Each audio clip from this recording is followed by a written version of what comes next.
If you or anyone around you are affected by the subjects of today's podcast, you can reach out to get help, advice, or support from our charity partners, Women's Aid, at womensaid.org.uk, or the Yorkshire-based organisation IDAS at idas.org.uk.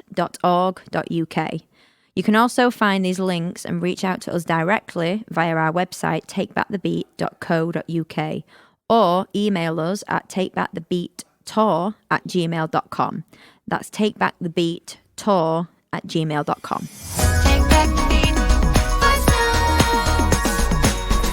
Hello! Hi! Welcome to Take Back the Beat Five Notes. That was the best one Thank you. I really felt it. Ooh. You can't see everybody, but she did like the Mariah, like held her ear. Yeah, I really enjoyed that. You're so welcome. Yeah, thanks. Okay, guys, welcome to Take Back the Beat Voice Notes. This is Natalie.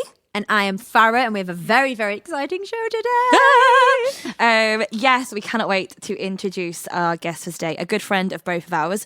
We're very excited, but that's to come later. Yeah. Dun, dun, dun. I'm very musical today. We have gone very musical. I'm not sure why.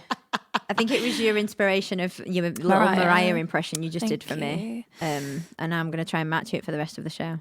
Yeah. Can you imagine if we did one of these shows, but like, I'll be Britney Spears today, like trying to like, oh baby, all day, and you could be like, how's your Scottish accent? Could you do a Lewis Capaldi? Scottish, yeah, Scottish. I'm Lewis. No, I'm not even gonna stop it. Okay, we're a bit giddy today, guys. We're very excited. Yeah. Okay, right, let's start this. This is the Biscoff. Biscoff. We love Biscoff. Okay, Biscoff. before we start with the Biscoff, We love Biscoff. what sort of week are we having? Are we having a Biscoff and Nutella week, or are we just having? Where are we at? Where are you at? Hitting them high notes. There she is. Do you know what? I'm better. Good. I'm always better to see in your face. She loves me. No, obviously we both had COVID. Yes. Both me and you. Obviously, Farah just needed to copy me, and I texted her and was like, "Babe, I've got the vid." And then literally like an hour later, she's like, "I've got the vid too." Yeah, I just want to be you so bad that I was like, God, I need it. But that's genuinely like literally. Like, what is it, like empathy for you, and then empathy. Yeah, I don't know, one of them words, and then I ended up with it, and I was like, that's ridiculous. strange because we're in like different parts of the country. But ironically, we actually weren't, because when I had COVID, I'd gone up to my partner's parents. Oh yeah, which was literally like a 30-minute drive from Donny, where you are. And literally, I messaged you being like, I literally messaged you being like, "Babe, so I'm in Worksop. Do you fancy like going for a coffee or something this week?" And you're like, "Yeah, definitely." And then the next day I was like, "So I've just got to Worksop and I've got the vid already." Yeah. So ironically, maybe it was a Donny thing. Maybe there's something in the air. Maybe. Could possibly be. So yeah, I had the COVID, which I'm double vaxxed, but I wasn't boosted. Oh. Yeah, and I, not out of any reason against it, I just haven't had time. Yeah. I've had the NHS like text, I just haven't had time, and I didn't want to like, because a lot of people got like a bit of a cold afterwards, and I didn't want to get a cold because I really hate colds. Yeah. So probably should have got it done so I didn't get COVID, you know. It is that thing as well with our jobs, because it's like we need our voices, we need our strength. Yeah. So does everybody, obviously, but you know, if you do, I know a lot of people, like you said, who have ended up feeling a bit shitty after the booster. And I'm the same. I look in my diary and I'm like, well, as long as I've got a day or two where I don't need to use my voice, or then I'll be all right. But I'm the same as you. I'm double vaxxed, but I haven't had my booster either. So yeah, I had every symptom going, but all on different days. Oh yeah, well, I messaged you and said I had to take a nap because I washed my hair and it just took it out of me. Yeah. I mean, I am a curly girl, so it always takes it out of me anyway. Yeah. But it's COVID really was a downer. I think I cried every day. I mean, I infected my boyfriend with the COVID. I'm also really sorry. We've said the C word a million times, and I'm sure everyone's pretty sick of it. Yeah, that's true. But this is our week. Yeah. So basically what we're saying is we ate the Biscoff, but we couldn't taste the Biscoff. We couldn't taste the Biscoff. And we didn't eat the Biscoff because we were really sad or like low mental health. It just felt right to do. Yeah. It was hard because about years we had this whole conversation like, it's the beginning of the year, January. It's usually the time where we're like, right, let's go, let's do this, world domination, la la la. Oh no, bedridden, no voice, coughing all night, really exhausted. Cool, brilliant. Yeah. And there was a whole thing of, I mean, I said to you, I came off of socials for a little bit because I could not scroll and compare myself to everybody else who was in writing camps or sessions or festivals or parties. And I was like, oh, I can't be on here. So I actually just gave in and I ate all of the chocolate. You did. And you messaged me because I was a little bit obviously behind you. And so I did the same. I was like ready to go. I was actually on my way to a gig and then I did a quick test before I was leaving. I honestly was like zipping my bag up, full face, done, ready to go, packed the car up, mic ready. And then literally it was like, no. No. Don't you move, bitch. Don't you move. So that, I was like, oh, okay. So I had to cancel that. And so I was a little bit behind you, but I was still full throttle, ready to go and ready for the year. And then, that hit. But I remember you saying, you just went, give into your body, give it what it needs. Don't try and be a hero. Don't get off your social media. Stop trying to make videos. And she was like, eat what you want. And I think I sent you a picture of a plate before and after, and it was like a mound of like Sunday dinner. Yeah, that's it, roast, bless my mum had like made for me. And I just demolished the entire thing and then ate a whole thing of like leftover quality streets. And I messaged her and I was like, I gave in. But I was so proud because it's, we're getting really deep and it's the intro. But like for us, food is quite, we haven't really spoken about this. But food, we're getting better, quite a toxic relationship with food. So there was moments with the old Rona, where I said to my partner, I feel really guilty because I've just eaten a whole Lindt chocolate Santa. And he was just like, why? Who'd you feel guilty to? He couldn't comprehend it. And I was like, well, to me, because I've not worked out. And he's like, you've got Rona, like, go. And relax. Literally, we just played Mario Kart for 3 days. And we watched all of the Harry Potters, which, is a great time to be alive. Yeah. And like... I really struggled with the guilt, which is why I messaged you instantly. And I was like, I know you're going to feel exactly this, but don't. Yeah, I'm going to give you this pep talk, but actually it's going to back onto me too because I need to hear it too. It was one of them weeks. It started off with really shit because I was away from home and I got COVID and I'm a home bird. And luckily I had Aiden, so bless him. He just like gave in to the Rona. He was like, it's fine, give it to me and we can just cuddle all week. Bless him. And he's actually in Les Mis at the moment. Yes. Whoop, whoop. UK tour coming to a theatre near you. So bless him, he actually missed a couple of days because he had the Rona. And theatre world, you've got to be so careful when it's but it was hard, but by the end of it I'd accepted it. Yeah. And that's the thing. Like, and as well, we're here, we're healthy now. I'm not going to lie, I'm still like fatigued. Oh, babe. It's crazy how much it's affected me afterwards. My fitness is just gone. Like, and literally, I went to the gym with my sister and you've seen me try to walk upstairs today. It's impossible. Well, to be fair, I resorted to hands and knees. So I'm right there with you. Clutching your burrito. I was like, where's my inhaler? So yeah, it's been... It started off as a fully jar of Biscoff and it ended with accepting all the Lindt chocolate and not having Biscoff. Yeah. So, agreed. What about you, Farah? Exactly. Literally, like, I basically just jumped in with you there. Cool. And it was the exact same thing. Of course you did. We are the same person. We have to do the same things. We're the same person, but she wanna be me. Have the same illnesses, clearly. I couldn't believe it when you were like, guess who's got it? And I was like, no, I'm so sorry. Do you need anything? And then I was like, hey, I'm joining the team. Guess who's also got it? Expect some FaceTimes. Oh, God, what is wrong with us? This week, we have an incredible guest and also friend of the podcast. We've known Kaeli for years now. Oh, gosh, many wines, many years. So yes, we have the incredible Kayleigh McKnight, also goes by Kaeli, just for her own music, which if you haven't checked out, you absolutely need to. You are missing out in your life. But you also may know Kayleigh McKnight because she's all over musical theatre. You cannot miss her. Yes.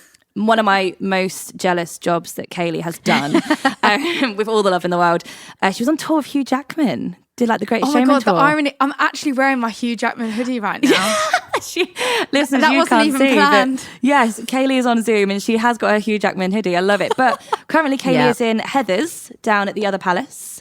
Go check that out. It's one of my favourite shows, so I need to come down and see you in it because I haven't as of yet.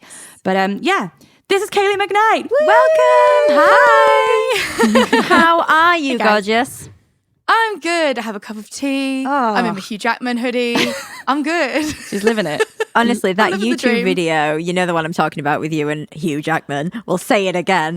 I love it. I think it's the most incredible thing. Like, you are honestly phenomenal. You're amazing. Oh, thank you. It's definitely one of those ones where someone brings it up again and I look at it and I'm like, that is wild that happened. Do you know what I mean? Yeah, it is. Yeah. I watched it. I was like, oh my days. I know her. What? Yeah, I know her. Yeah, Kayleigh McKnight is disgustingly talented for anyone out there.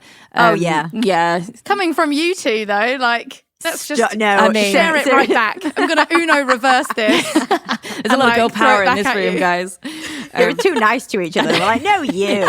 You're great. No, you're great. Oh, gosh. So other than Heathers, which incredible again, how are you and what have you been doing? And is there anything else we missed out that you want anyone to know about you?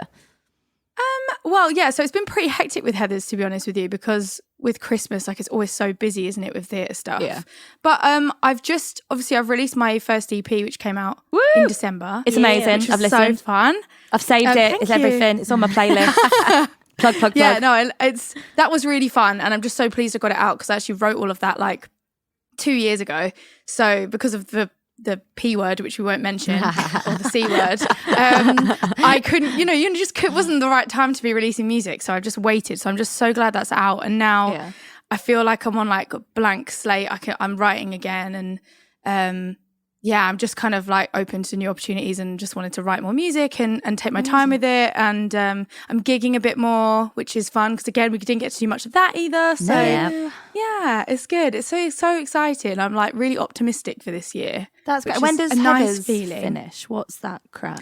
It finishes in May, but I'm actually leaving on the 20th of February. Oh, no way. I know, so not long left. Oh my gosh, wow.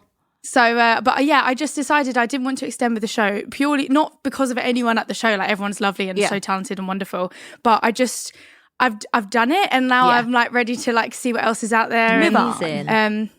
So I just wanted to put my focus elsewhere.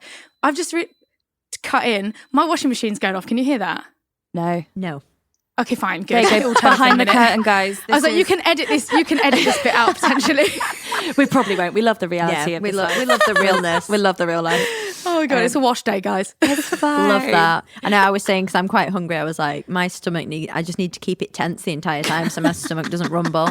I'm so hungry. Oh my God, that's the worst thing as well. I've done recording sessions where like you're hungry and you're like, is the mic going to pick this up? And you're like, yeah, it is. Yeah, it is going to pick it up. But the thing is, like, it's my body playing tricks on me because in between, I'm like, no, I'm fine. But then the minute we press record on any podcast, my stomach's like, hey, I'm hungry. Yeah.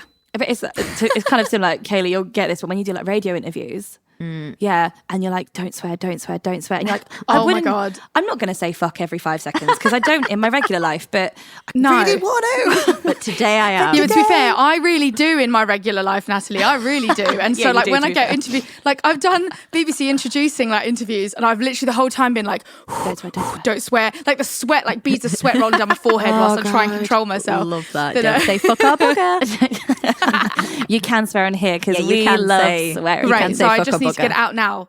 Yeah. Fuck, bugger, shit. Love it. Bastards, all those words. Right, so the reason kind of I wanted to bring Kaeli on here was over many glasses of wine a few years ago in a pub in Leicester Square. Me and you had some really deep conversations about this subject. It's really random because I just remember like I literally voice noted Kaeli on WhatsApp being like, hey babe, remember this horrific thing you went through? Want to come on a public forum and talk about it? And you were like, yes I do. Yeah. So that's kind of why I wanted to chat to you about it because again, if you guys don't know who Kayleigh McKnight is, you're living under a rock, but go on Instagram and your posts are so strong and you're a force. You are a force of nature, is Kayleigh McKnight. Like, look at your YouTube videos. I mean, Jessie J bloody tweeted you years ago. Like, it's mental. And you'd never know that you've struggled through this ordeal. Yeah. And that's kind of what I want to talk to you about. Yeah. Sure. Yeah. So if you wanted to dive in. It's not something dive in. Let's just about go for it. Yeah, tell us. Yeah, in a very safe space. Yeah. Very, very safe space.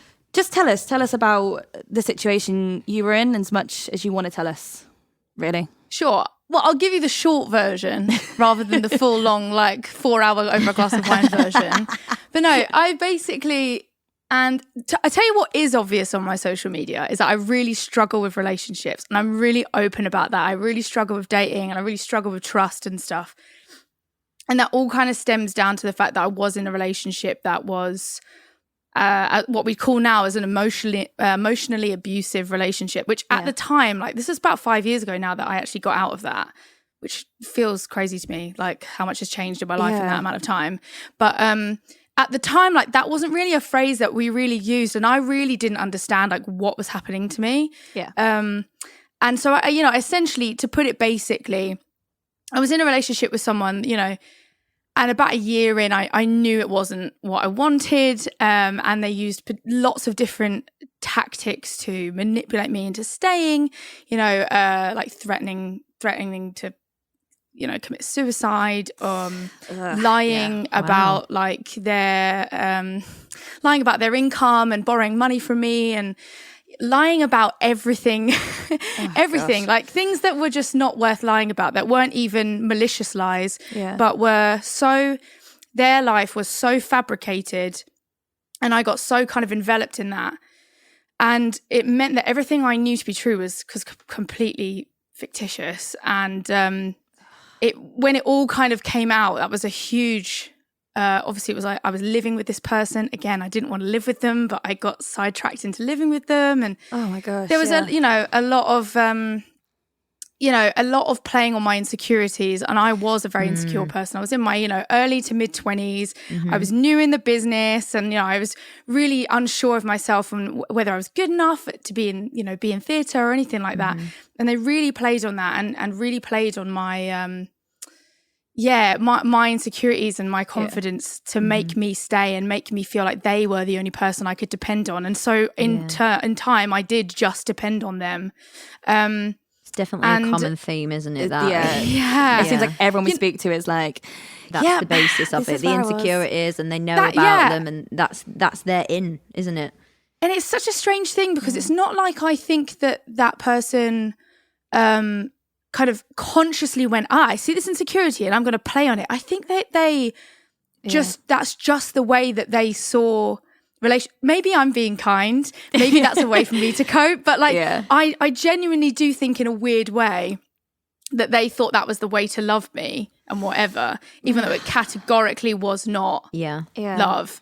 And again, the phrases like gaslighting and all that kind of stuff didn't exist back then, but I was 100% made to feel like my friends didn't like me, and I could only trust that person with anything, and no one else was going to love me as much as they would. And it was a weird, I look back at it now and it's a hard thing to say. I'm not annoyed at myself because obviously what was I, that's just the situation I was in and the headspace I was in. The reason I can see it now is because I've done all the work and I've thought about it. But it is scary looking at it and going no one knew what was going on. No one knew what was going on until it was too far down the line.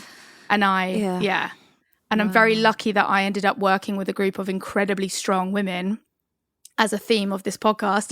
Incredibly strong women who eventually, when it all sort of broke down, came around me so fast and did everything they could to get me out of that situation within 24 hours. Wow.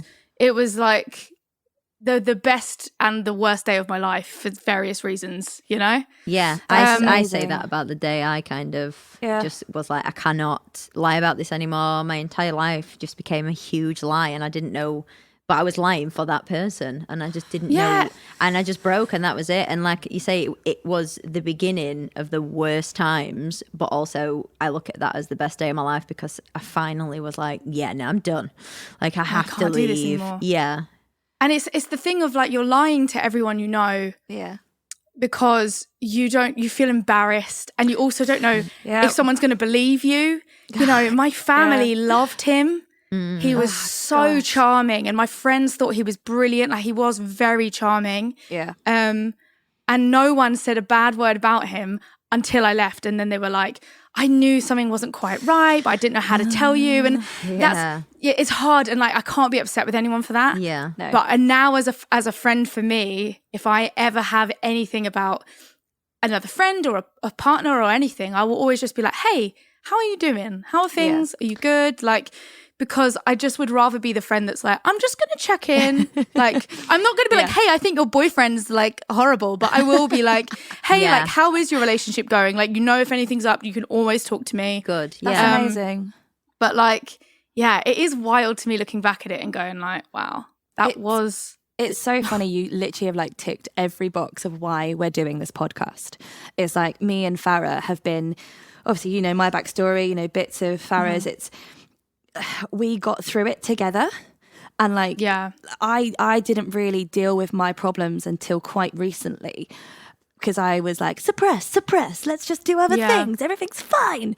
And it's the support, isn't it? And it's having another strong being around you going, no, you got this. And if you haven't got this, I've got it for you. Yeah. And like, that's kind of why we started doing this podcast, because we want to create this safe space that women and men and trans and non-binary and whoever you are can come to and go, I'm scared, I feel unsafe, or I need help, or I'm just not strong enough. Please help me. Yeah. Because that's not something to be ashamed of. And we've all said those words to ourselves of going, oh God, how embarrassing that I did that. How embarrassing. Like, and it's mental. It's so funny. You say it's embarrassing, but the moment you open up and tell someone what's going on, like, my parents were just so brilliant. Like, I remember I had to go to work that day. So I had 2 shows on a show at the time, and I had to go in and try and do 2 shows, which was just the worst. Yeah. But also, like I said, I had brilliant women around me who were literally like, anytime I came off stage were like holding me and like, but I got home that night and my mum was just like, I just remember she was absolutely devastated, and she was just like, I'm just so grateful that we've got you home, because I just didn't know. Yeah. And she was like, and I just dread to think what would have happened had it gone on any longer. Yeah. And like, that's what's so, like, people think that everyone's going to be like, oh, I told you so, or, oh, you should have done better, or you should have known, or you should have said something earlier. And no one ever does. Everyone's just so, well, if they're your friends and family who care about you, they will always say, I'm here. Like, that's always going to be the reaction. Yeah. I had the same sort of thing, but I did have friends who were no longer friends say those sorts of things to me, like, oh, really? I didn't think you'd let that happen to you, and things like that. I've obviously said this in other podcasts, but in other episodes, sorry, but it is really difficult to listen to. And obviously then that was where I was like, okay, these aren't my friends. So I'm just going to stick to the people who are like, I've got you. We've got this. Everything's going to be okay, because I was like, kick me when I'm down already. Do you know what I mean? Like, I don't need to hear that right now. I've just done the, scariest and strongest thing of my entire life by leaving because my life was in danger. And all you have to say is, like, I didn't think you'd let that happen to you. I thought you were a strong woman. I know, it's mad. And I'm like, it was a bit like, have you seen, there's that, I mean, I don't know if we can reference other things, but that Tinder swindling documentary. Oh my God. And the amount of abuse the women have got on that show. Really? Watch it. It's crazy. It's mental. And it's honestly, and that is, again, like, I mean, it's not quite the same thing as we're talking about, but like the fact that rather than going, oh my God, he is an awful human being, which, 75 to 80% of people are, there's a solid 20% of people going, well, they were stupid enough to go along with it, or why didn't they just think about this? And it's like, no, like, that's just not the way things work. And they're a victim. Why this show then? So there's a guy on Tinder who tells you he's like a multi-millionaire guy, but then he's in danger and he needs you to give him money. And these women are in like hundreds and thousands of pounds of debt because this man has convinced them that he loves them and he is going to treat them well. And it's and he's convinced them not just by speaking, he's convinced them by like hiring private jets and flying them out to different countries, because he's already borrowing money from other women. What?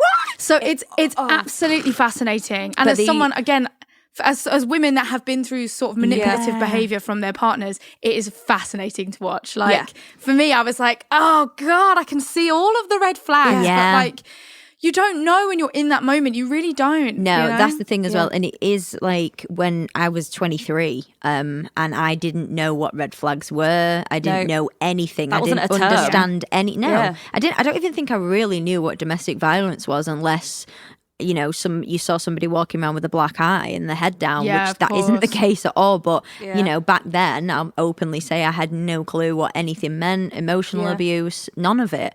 So, you know, I kind of got all wrapped up in it over 5 years and I had no clue what was happening. And towards the end, it convinced me and myself that I deserved it. But this is, again, like when you're that age, and I think this is another thing where emotional intelligence is like a thing that isn't you can't really be taught emotional intelligence, but unfortunately we live in a society that doesn't encourage having emotional intelligence. And for us, and that's not meant to be, you know, anything to say we're stupid at all, but I've not even really learnt well how to set boundaries until the last 2 years. You know, I'm 30 now and I came out of that relationship 5 years ago, and you know, it's only been the last kind of 18 months to 2 years where I've really started understanding like boundaries are so important. Absolutely. And you know, when you're younger and you just want to get a boyfriend or get a girlfriend or whatever, be in a relationship or work really hard, it doesn't just apply to relationships. We don't understand the need for boundaries. And I think if we lived in a society that was more, maybe it's a British thing, because I wonder if in America it's a bit different where they all talk about their feelings. That's such a generalization. But you know, it's kind of true. Like we don't really talk about things when they go wrong, and we don't really know how to say no very well and like say and create our own space. And I think if there was a way for us to understand that earlier, we might all be in healthier relationships. We won't have 40% of marriages breaking down and all that kind of thing. It's really weird you say about like the whole American thing, because like on American channels and like TV shows, God, I sound really old then, channels, American channels. On the American channel. Netflix, let's be perfectly honest. On the VCR. Stop it, I miss Bring it VCR. back. Bring it back. Me too. Oh, babe. We're in our teens, we promise. Like, it's so weird in American programs, they talk about their therapists and they talk about this sort of stuff so casually. Whereas in England, maybe this is a generalization of what I've experienced, but the second I said, oh yeah, I'm having therapy or I'm doing this, you get a look of like, oh, you're unstable. And it's like, actually, no, I'm more stable than you because I'm aware of my instability problems and what I need help with and how to be a better human. And you're more stable now than you were ever and were at the beginning of that whole journey. But it is a taboo. It's a taboo to go, I'm having help, I need help. And people don't tend to ask for it because everyone's going, don't see me as weak, don't see me as like a poor little woman who needs help. Whereas actually this world is terrifying and it's scary. And now we have the demands of social media, especially as artists, all three of us are. We're constantly going, what do I need to post on TikTok or Instagram to make sure that look how well I'm doing in my life, even though I'm crying in my pants covered in Nutella. Like, that's a real image now. That's just me on a Monday night. Typical Monday. But it's such a weird place. And then adding what you go through, like in your early mid-20s or whatever, you're learning who you are as a person. 100%. And if you're in a relationship that's telling you that you're not this and you're not this and actually give me this or whatever, you then learn those things and take them forward. Like, completely agree. I kind of want to ask, and you can totally tell me to fob off here, but like, what was it that made you go, I'm done, I'm going? What was the moment? It was an actual like thing that happened rather than like an epiphany that came. Well, sort of an epiphany. Oh, I can't speak. One of them. She's a lyricist, guys. I know what. So basically, there was like a series of events. It basically worked out that they'd been lying to me about money that was used for rent and stuff. So I realized that actually he'd not been paying any rent and things like that. And then I basically one day was at home, you know, and we'd had a conversation. So I'd uncovered all these huge lies and I was still with him. Oh, wow. Yeah. Like, you know, I still was with him because he'd made me think, he'd somehow convinced me that, you know, he was just struggling and I needed to help him, right? Oh, babe. Love is a funny thing. Love is a funny thing. Then I basically got a knock on the door, and we lived in a flat, so normally it'd be the postman dropping a parcel off somewhere else. So I just buzzed them in, and then I had an actual knock on my flat door, and I was like, who's coming to my flat at like 10 in the morning on a Wednesday? I answered the door in my pajamas, and there was a bailiff standing there. And they were coming on behalf of the council because the council tax had never been paid for the entire like 8 months that we'd been in the flat or something. And I ended up paying the bailiff, like it was over $2,000. Yeah. Oh my God. And so that was it. That was, understandably, I just remember being like shaking, and like the guy left obviously, and I remember just being like, I can't stay here. I can't be here when he gets home because he wasn't there. So I left the receipt on the. I remember this so clearly. I left the receipt on the table, and then I left a note next to it. And I won't repeat fully what I said, but I said F off, and I think I said something like F off and die, you.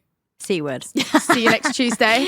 I was so furious. Like, I was so furious and like just shaking. And then I grabbed like a little backpack, shoved some clothes in it and my toothbrush and stuff, and then literally went to work early. And I remember calling the first person I called was my dance captain on the show, because I was a swing, right? So for those of you that don't work in theatre, that's basically like my boss kind of thing in the show.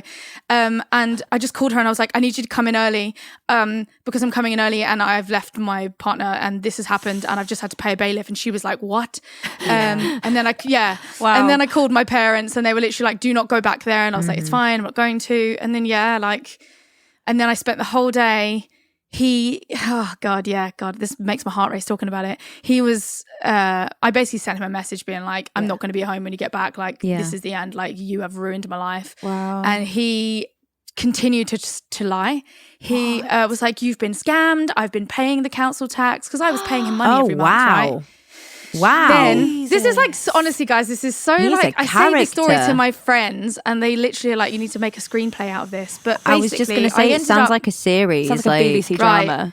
So this is where some woman out there, and I don't know where she is, but I occasionally send good vibes her way. I don't even know her name. I called the council because he was like, I've paid it, so you've been scammed. So one of the girls at work was like, call the council. Yeah. Call the council and find out.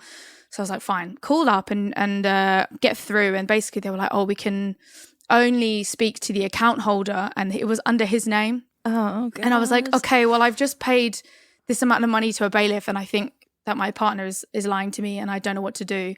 And this woman at the other end of the phone was like, okay, Mr. Insert name here. Can you confirm your date of birth for me? And so I confirmed the date of birth and she was like, thank you so much, Mr. Insert name here. And she was like, I can confirm like there's a 4-figure outstanding amount on your account and the bailiff we would use is from this company, which you've confirmed is that company. I told them the company that it was basically. Yeah. And so he even continued lying up to the very end. Like, it's actually mad. I mean, what a dream. What a dream of a woman. Just to be like, I know. So whoever she is, I'm always just like, I sometimes just have a little think and I'm like, because I think if she hadn't done that, I may have believed him again, which is terrifying. That was an angel. That was an angel sent from God to be like, and like, but that scares me. That scares me knowing that like it had to go that badly wrong for it to go right. And then, you know, for some people, it going that badly wrong means they end up in hospital. Yeah. For some people, like for me, I'm lucky. I just meant I lost a sum of money, right? I love you're not great. Referred yourself as lucky in the situation. Isn't that mental? I know. Yeah. God, I know. It's so messed up, isn't it? But like, you know, it could have been much worse. And I'm not trying to say that like what happened to me was good, but you know, I'm grateful that it didn't get any worse than that. And I got some of it back because obviously I contacted his family and stuff, but I didn't get all of it back. And I mean, the thing is though, you had your breaking point, like well done, because it is so difficult for you to even write that note. Like, we're laughing about it now, we're sad because we're like, it's Queen, but at the time, but even talking about it, like I feel hot talking about it. Like, and that's the crazy thing, it's so difficult that you hit that point and you are like, no, I'm done. And you know, I've hit that point and gone, no, I'm done. You have, but some women don't get to do that, and some women and everyone, non-binary, everyone are in it now, or unfortunately have lost their lives. And that in itself should make you be so proud to be a survivor, because it could have got worse. You know, it could have been here's 30 grand that you know what I mean, like years down the line that you would have had, but you went, no, okay, this is it. And that's the thing, we've just got to encourage everybody to be, like you said, say no, and I'm done, and I do not deserve to be treated like this as a human being.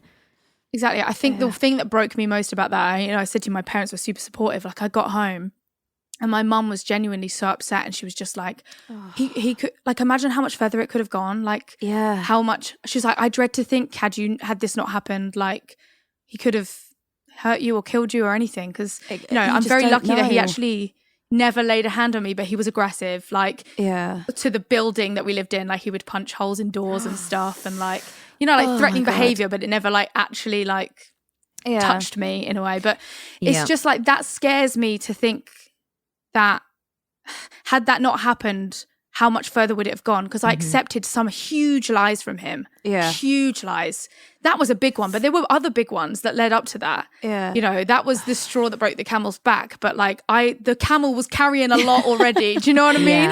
Yeah. So it's God, I hope if anyone's listening to this that is in a situation where they don't trust someone, right? They know in their gut that something doesn't feel right, then you have to just trust that feeling. Yeah. Because if I hadn't trusted my gut on some of the stuff that happened to me, I would never have found out some of the lies. And it's amazing how much your intuition as a human being, your body and your mind can pick up on so many signals that aren't, obvious. Yeah. And I think if you're feeling even slightly like concerned, tell someone about it, because they'll either dispel it with you or they'll share that burden with you, and then you can have someone to talk to, which is gives you instant amount of strength and ability to say no. And it's like the validation, like you were saying, like, because everyone loved him, like he's very charming. It's so hard because you're going, well, I'm seeing this, maybe it's just me, maybe I'm the problem, like maybe like it's all in my head. And then it's that terrifying moment of reaching out to someone and going, actually, this is happening to me, and someone going, right, how can we help? How can we support you? Not going, really? Are you sure? Because he's really lovely. Yeah. And it's terrifying. I just thought no one would believe me because it just sounded so ridiculous as well. Like, even telling you that story, and all my friends were like, you should write a film about it. And I'm like, I can't believe that's my that actually happened in my life. Yeah. And, and so living it, you're going, am I insane? Like, is this actually happening? Or... Yeah, because you're like, this would happen in a film. Like, this is not real life. Yeah. I feel the same. Like, I look at that, young woman that I was at the time. And if I think about her now, I'm like, oh my God, God bless you. Like, but I also don't even feel like that person. Like, I don't even know who she was compared to. So when I think about it, it does sort of play back in my head as like a film because I'm like, I don't know who that character is. I don't know who she is. Like, I think that is the one common thing about it, isn't it? Is like the complete metamorphosis of your person after a situation like that. And maybe not all of it good, but like, at the same time, like, I'm much stronger as a person. Yeah. There's definitely things that have like, I've had in the time after for about 2 or 3 years, I would say I went through a real time, which I think people do. Yeah. And I think that's because you completely lose yourself in these relationships and you're just struggling to find yourself again, and you're looking for it anywhere you can find it. Yeah. And I really did that. Yeah. I really, really did that in every way possible, and I don't regret any of it. I regret some of it, but I don't regret the process of doing that, know? Yeah.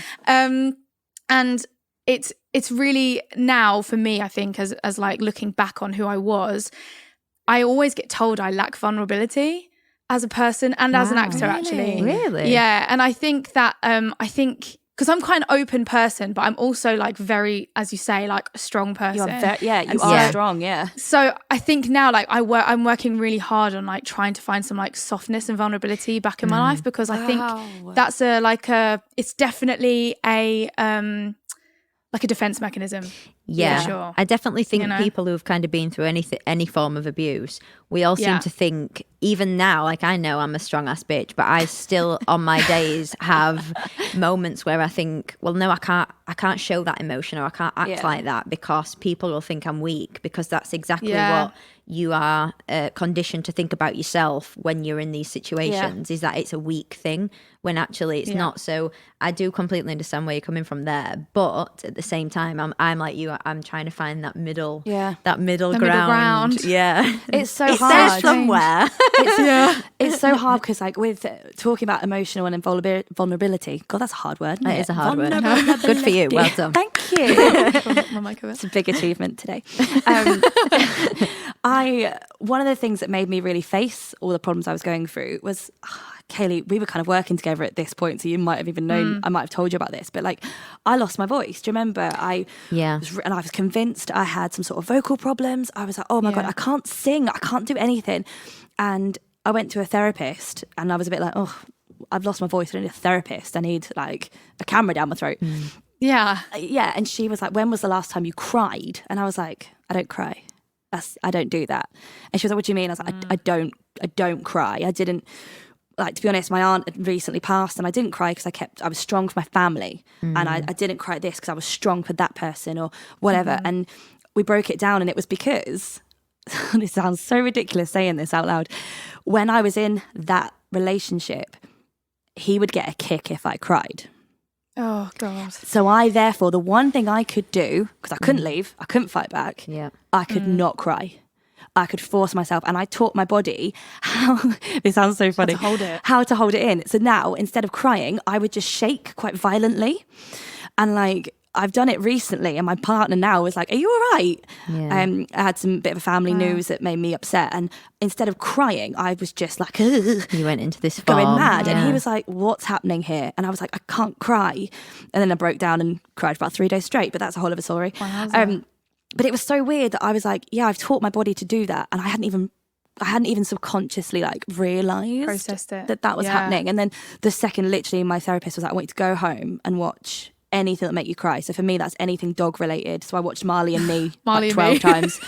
And I've never watched that film for that reason. Don't do it. I'll never get over it. I know it. And I sobbed for the first time in years, and then went on stage and had sang better than I've ever sang. Because it was all tensed up. Tense. Yeah. But it was strain. Yeah. And it was that kind of like, I would never and people would have said to me, my family would 100% say, you're a very hard person. And I was like, oh, am I? I didn't realise I was, but it's a wall. It's me going, you can't see me vulnerable. You won't take that from me. Yeah. And it's horrific because I remember going for this drink me and Kaeli had. I say a drink, a bottle. A bottle, many drinks. 3. Oh, that was a fun time. And I remember on the way home, like Kaeli had told me that she was writing music and I was buzzing. Because I was a big fan of Kaeli's voice in the musical theatre world. I was like, oh my God, like, send me. And I remember you sent me a voice note of that song. Oh my God, I can always hear it in my head. The river one.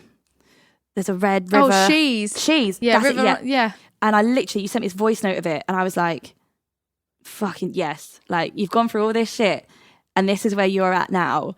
And I remember being so like, oh my God, that's really vulnerable to send someone music. And you've chosen me. And like, I remember walking home to my flat and being like, God, Kayleigh McKnight sent me music. Because I trusted you though, Nat. Because I respect your opinion as well. But that's amazing. And at the time I was like, wow, that's a connection again that we've both gone, I would never have in a million years thought of Kayleigh McKnight as anybody who had that horrific thing happen to them, because you're so incredible. Yeah. And even the way you've openly started this podcast, you just said, you're like, maybe I'm being too nice. Like, it's so lovely that you are so like in a better place, and you're like, this could be the reason, it might not, but I don't actually care because this is who I am. And you like, you're saying like, I'm on my journey, I'm trying to find this, I'm trying to find that, but you're still smashing it. And like, that's exactly why we need to be, like, you need to be heard, we need to be heard, because those things that happened just happened.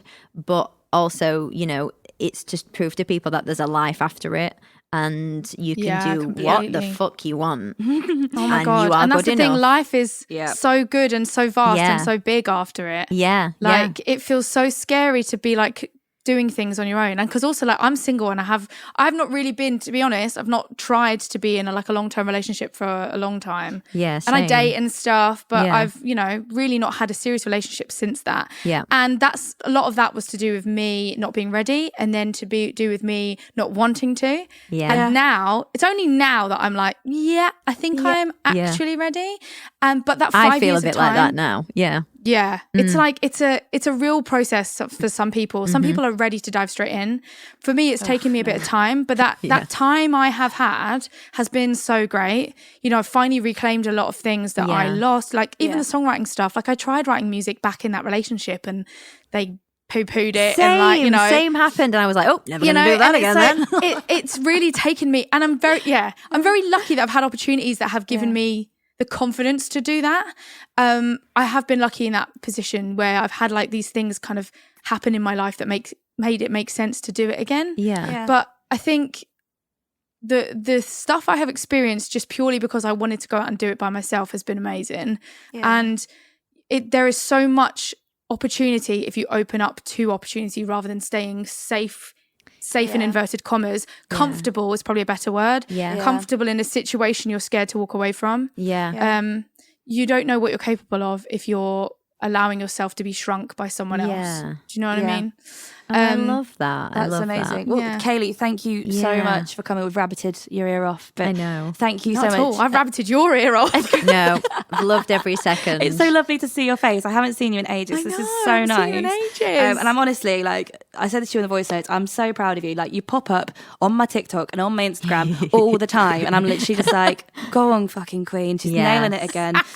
Fucking hell, Kayleigh McKnight again. There she is. But no, honestly, I'm so proud of you, and you're an inspiration to a lot of people out there, because it's great how at peace you are with this horrific ordeal. Like, good for fucking you, mate. Yeah, well done. Yeah, so and good luck Kayleigh with McKnight. everything. Good luck with your music. I'm going to go check it out, actually. So I'm going to go have a little listen. But thank you so much for coming on. Yeah. Thank you so much for having me and like for creating this space to talk about it as well, because I think it's really important that people hear that it is something that you can move on from and absolutely. you can survive it. You know? Yes, you can. Before we let you go off of your day, plug yourself. Tell us where they can find you, everything. Okay, so you can search me on Spotify, Apple Music, Deezer, all of the things. Woo. Deezer? Who uses Deezer? But it exists. But it's there. So yeah, Spotify, Apple Music, Tidal, Deezer, SoundCloud. So it's Kaeli, Kaeli in all capitals. My EP Kaleidoscope came out at the end of last year, so check it out. And I'm also on Instagram, Facebook, Twitter, all of that jazz at OHHKAELI Kaeli. I love how you've got that down to a T. I love the little a T, guys. throat clear. That was the thing she said before, isn't it? Yeah, I love that. Thank you so much, Practice Kaeli. it, guys. You are a dream. Thanks, we love you. Lots of love, darling. Lots of love. Thank you. Wow. Thank you so much, Kaeli. Yes, you can find Kaeli. You can find all her music. It's incredible. She's brilliant, and that was really inspiring. Yeah, to listen to. Absolutely. Yeah, it's the thing again of she was like talking about the emotional side of it and everything like that. So he never laid a finger on her, and that's the thing I was talking about in another episode. You know, where we're saying about the Netflix show Made, where it's like, this needs to be brought up more, just because he didn't, you know, lay a finger on her. But look at what happens. Still a thing. Literally is like. That was like a whirlwind of emotions. Because it's like you're listening to. It was like a film. Yeah, it's literally. It's not real. Like, no. How did that happen to her? God bless her. You'd have watched that in EastEnders and gone, imagine that happening. And it's like, it does. And it really struck a chord when she was like, I was quite lucky. And I was like, the fact that we go, that's lucky. No one should be treated that way. And I'm so glad that she, again, had that support system, which is, again, another validation for us that that's what we want to do here right now. We want other women and other people, not just women, like trans, bi, gay, non-binary, men, whoever, to feel safe in this space. Yeah. So, it did get me when she said about all these women just kind of came in and picked her up and was like, you can do this. And like in between, like being in the wings and on stage, we're like, amazing. Yes. That is exactly that version of what we're trying to do now. Yes, and massive shout out to the woman at the council that just like completely like, again, that's very film-like. You can imagine it, can't you? That's an angel, I'm telling you now. Yeah. It's an angel was like, I'll help you out because that's not okay. Yeah, she smashed that. Like, again, thank you so much, Kaeli. Also, apologies, I always call Kayleigh McKnight. Like, I've got this weird thing about double naming certain people in my life. So it's weird just saying Kaeli, it's not. It's Kayleigh McKnight. Like, but I'll be like, hey, Kayleigh McKnight, do you want a cup of tea? That's cute. Isn't though. it weird though how certain people are like that? Yeah. Anywho. So, this week's win of the week. Yes. Da, da, da, da. What have you got this week? Because I'm pretty sure. All right, I actually do have a win of the week. Oh, okay. It happened the other day, and I went to message you, and I was like, no, I'm going to save it for win of the week because it was the best moment of my life. So me and Aidan, my partner, we went to Stratford for the day. It was absolutely lovely. We went and saw like Shakespeare's Tombstone. Oh, wow. Which was very fun. That was quite cool. It's got a curse on it. You'd love it. You would absolutely love it. It's got like I can't remember the exact wording. Someone out there is going to yell at me for this, but it basically says like, whoever comes here to say hi, you're having good luck, and if you move my bones, you are cursed. So I am having that on mine. I'm taking it. I said to Aidan, and I was like, I want a curse on my stone, FYI. But that wasn't the win. The win was, so we're walking around Stratford. And literally, I was just like chilling, living my best life, looking at all these like antiques. There's so many dogs everywhere in Stratford as well. All of a sudden, I got like this really wet feeling on my hand, and I was like, "Oh God!" Look down, and nobody peed on you. Nobody peed on me. Okay, no, great. No, we're not in London tubes, babe. Look down, and this massive like black lab was just had his head in my hand. Oh, babe, I nearly cried.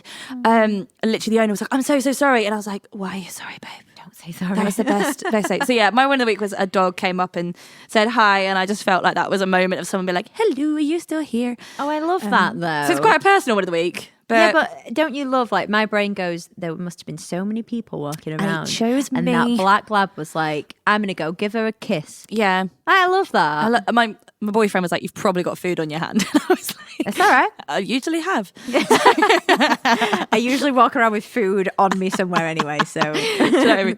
So yeah, that was my win of the week. Dog. Oh, no, that's the best though. That's the absolute best. Yes, thank you guys so much for tuning in again and listening to us ramble in your ears. You're all amazing. Yeah. Love you Nat. all. Love you all. Yes, and please write in takebackthebeattour@gmail.com. Like, rate and subscribe.